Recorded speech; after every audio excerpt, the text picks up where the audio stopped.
Aproveitando a estreia de Anéis Poder e toda essa vibe de volta à Terra-média, a gente vai fazer uma série de 3 vídeos especial falando somente sobre os RPGs baseados na obra de Tolkien. E o primeiro selecionado é o Merth, Middle-earth Role Play. Fique com a gente depois da vinheta.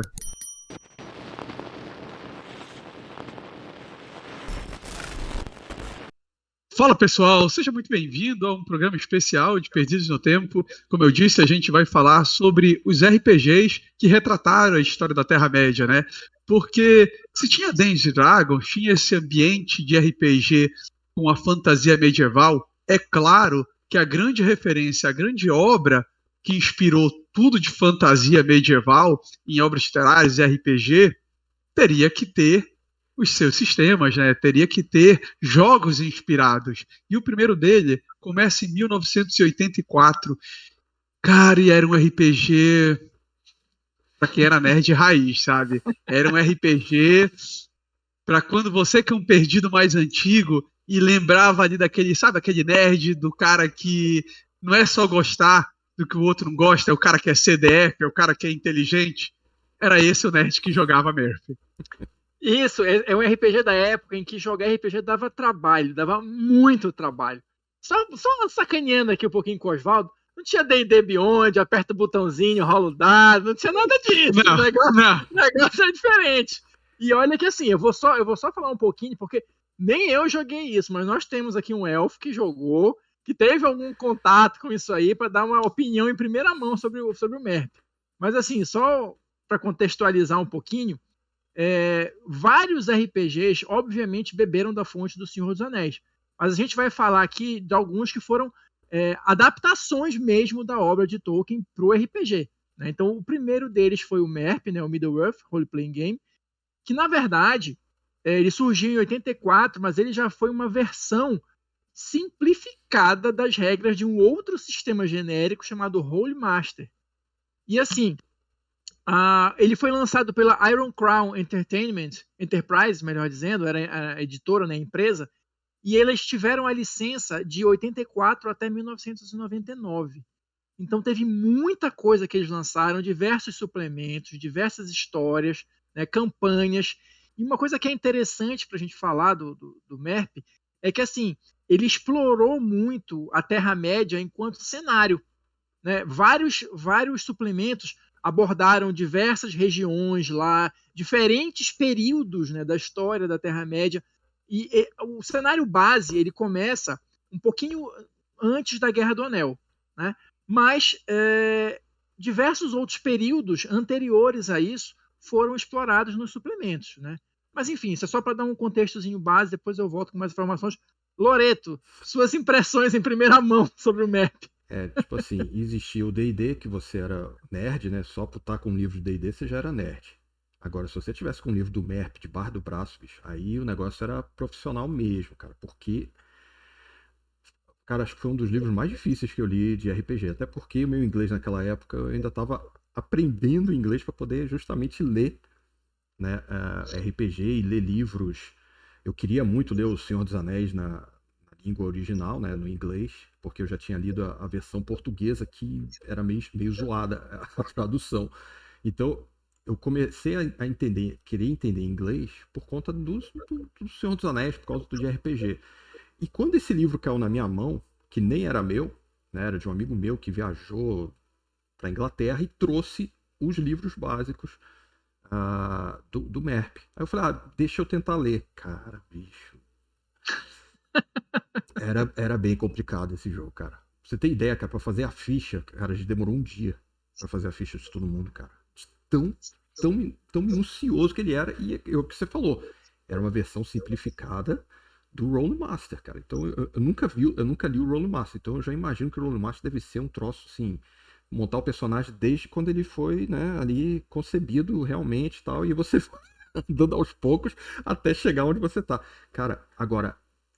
Era muito bacana você mestrar e jogar no Middle-earth, cara, por conta do cenário, cara.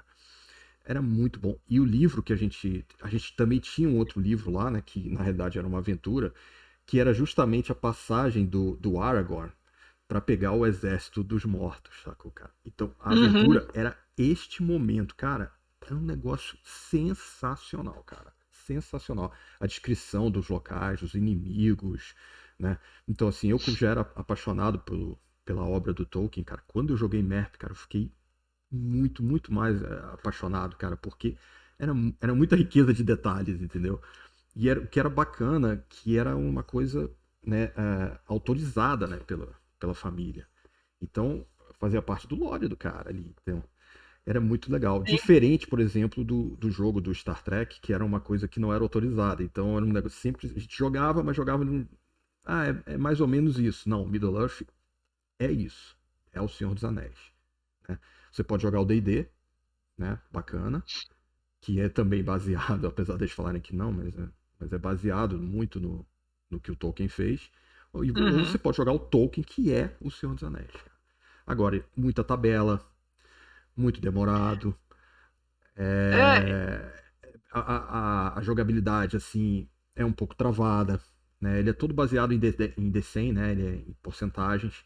Porcentagem. Né? O que torna, assim, a resolução, ela é até um pouco rápida. Mas, por exemplo, o combate, cara, você tinha uma tabela de combate que era um negócio... Tudo podia acontecer de tudo, cara. Tá tudo escrito na tabela de combate. Então isso deixa um pouco mais realista? Deixa. Porém, você vai demorar muito mais para conseguir resolver o combate. Isso eu lembro de teres falado até me corri se eu estiver errado, que era parecido no D&D. Você tinha uma tabelona lá, então assim, o que eu li do MERP? Você tinha lá atributos e perícias que podiam variar de 1 a 100, aí você tinha modificadores que podia ser mais ou menos de 100, né, enfim, negativo e tal. Você tinha um bônus, e você jogava ali com porcentagem, né? Mas o resultado disso tudo você ia consultar na tal da tabela lá. Né? Então eu jogava ali, deu 78, vai na tabela lá para ver o que diabo é o 78. Então isso é uma outra forma de jogar, né? Exatamente. Que hoje em dia a gente não está acostumado. Aí, por exemplo, você tinha assim, a resolução desse teu ataque foi o quê? Você lacerou o braço esquerdo do teu oponente, que vai resultar no não sei o que, não sei o que, não sei o que para ele. Aí na tua ficha você tinha que anotar que teu braço esquerdo estava detonado, e isso ia te dar como é que chama? Ia piorar, ia te dar uma penalidade em movimentação e tal. Tua armadura vai ficar... Cara, era nesse nível. Agora, pra quem quer realidade, ok. Hoje em dia, talvez... Acho que esse tipo de jogo já não... Talvez não funcione muito. A não ser que seja uma galera muito da antiga que queira passar por essa experiência de jogar dessa forma pra ver como é que é e tal. Mas hoje em dia eu acho que é isso. Ele fez sucesso na época, né, Loreto? Ele era ele foi o mais vendido da ICE, né, da editora. Foi o maior sucesso da editora. E até como RPG, a gente nas pesquisas viu que durante muito tempo ele ficou entre os mais vendidos, os mais populares, entendeu? Sim. Naquela época. Aqui no Brasil, enfim, não se tinha tanto acesso, né? Era uma coisa bem mais restrita, dependia de muitos casos, como os seus de amigos que viajavam resolver trazer. Então era mais difícil. Não teve como teve o AD&D, que teve uma tradução aqui no Brasil, que alguém tentou trazer. Mas nos países onde tinha, ele era um sucesso. E acho que, como vocês falaram, a grande pegada diferencial desse para os demais que a gente vai trabalhar era a riqueza de detalhes que se tinha das aventuras, dos cenários ali, e a possibilidade de você jogar aventuras revivendo também trechos, né, do Senhor dos Anéis. Tipo assim, acompanhe o Frodo nesse momento, acompanhe o Aragorn, isso daqui. Ele mesclava isso, aventuras daquelas que você conhecia pelos livros, como também aventuras em outros períodos, sempre com uma riqueza de detalhes muito grande. O que é bacana, por exemplo, nessa aventura que a gente tinha, é porque é um momento importante no livro, mas que não é descrito no livro. Né? Assim, você não sabe o que ele passou ali pra conseguir o exército. Você faz ideia, lógico, né? Mas tu não sabe. Então, na aventura, o cara descreve e tal. Isso é muito bacana, cara. Muito bacana. Eu lembro do MERP, porque assim, eu nunca cheguei a jogar, mas por incrível que pareça, aqui em Belém circulou um exemplar que eu cheguei a ver, né? Que até um amigo nosso que comprou, que era de artefatos mágicos do MERP, né? Eu acho que era até, porque, assim, só complementando, o MERP ele chegou a ter 2 edições. Ele teve a primeira edição em Sim. 84, Sim. né? Depois, em 86, foi lançada uma segunda edição. Uhum. E, assim, dezenas de suplementos. E, inclusive, tinha planejado uma terceira edição que nunca se concretizou, porque a Iron Crown lá depois abriu falência e tudo Isso. mais. Mas teve uma outra versão do MERP, também, assim, tentando simplificar ainda mais um pouco as regras, né? Que era o Lord of the Rings Adventure Game, que circulou de 91 a 93, também da Iron Crown. Então, eles tentaram melhorar e simplificar ainda mais o sistema, né, para conseguir atrair um público mais novo e tal, não sei o quê, né? Mas acabou que não deu muito certo e as duas linhas acabaram. Mas um exemplar conseguiu chegar aqui em Belém desses artefatos mágicos que eu cheguei a olhar. Mas a gente olhava só para ver os artefatos, né? Não entendia nada das regras e tal, não sei o que, era só para ver mesmo os objetos lá do Tolkien, né? Outra coisa que era bacana era a arte, cara. As ilustrações eram muito bonitas, cara. Muito bonitas. Então, assim, tudo que você queria ver no Senhor dos Anéis estava ilustrado ali nas capas e no interior do livro, cara. Era muito legal mesmo ver. Cara, e assim, a licença, né, Fábio, acabou porque eles perderam o direito da licença em 1997, não é isso? 99. 99. Em 95 veio uma versão traduzida para o Brasil. A Edioro tentou, não trouxe, né?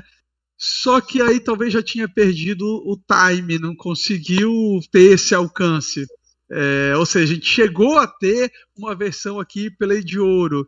Só que, enfim, não foi para frente. Eu acho que a década de 90, de uma maneira geral, a não ser em algumas partes bem pontuais do país, o RPG ainda estava começando aqui, né? Meio que engatinhando. Então, assim, tiveram várias editoras que tentaram trazer material para cá, mas não tinha distribuição. Por exemplo, eu não sabia que tinha essa versão em português, né, da Edioro. Não sabia, não chegou aqui. E assim, acabou e ainda era uma coisa muito de nicho, Senhor dos Anéis, né? A gente não tinha os filmes ainda que apresentou para toda uma galera nova, então era um público bem seleto, bem restrito mesmo.